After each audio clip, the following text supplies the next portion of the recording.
Right, back on the local COVID-19 situation, officials have voiced concerns about the recent rise in infections among children and the elderly, as well as an unsettling finding with regard to the recent losses of lives from COVID-19. For more, Choi Won-jong joins me now. Won-jong. Good afternoon. Right, then let's start with the death toll. I hear 1 out of every 4 people who passed away from COVID-19 was fully inoculated. Tell us more, Won-jong. So that is unfortunately right. In the past 5 weeks, 1 in 4 people who died from COVID-19 were fully vaccinated. In that period, Korea reported 389 deaths, with 95 of them being breakthrough cases, a concerning figure for health authorities here. Right, so Won-jong, how are officials explaining the recent rise in the death toll despite the relatively high vaccination rate here? That is true. Well, the government said it's because more infections have been reported among elderly people above the age of 60. And now, many people in their 60s often have underlying conditions which increase the chances of them becoming severely ill from COVID or dying. I see. And just how much of an increase are we talking about, Won-jong?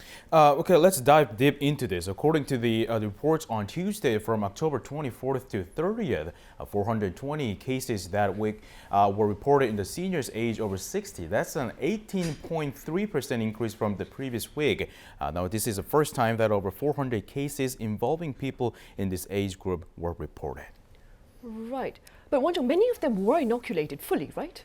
That is absolutely right. More than 91% of the age group have been fully vaccinated. Now, these infections are breakthrough cases. According to the reports, they are being reported from nursing homes and hospitals. Now, that being said, booster shots may need to be administered as soon as possible, as it appears that effectiveness of vaccines in these elders who were vaccinated much earlier than the rest of the population has decreased a lot over time. Right, which is something that health authorities have been pointing out to. Right then, now Won-jong, let's talk about the recent jump in transmissions among our teenagers. Sure, the Korean health authorities raised concern over the cluster infections among school students. Now, according to the authorities, on Wednesday, the teenagers make up around a quarter of the total caseload, and it's rising gradually. And as you know, the college entrance exams will begin in 2 weeks, and in-person classes will be available for all students. The government will put all their efforts into keeping schools safe. Particularly, schools will have PCR tests ready on site in the greater Seoul area.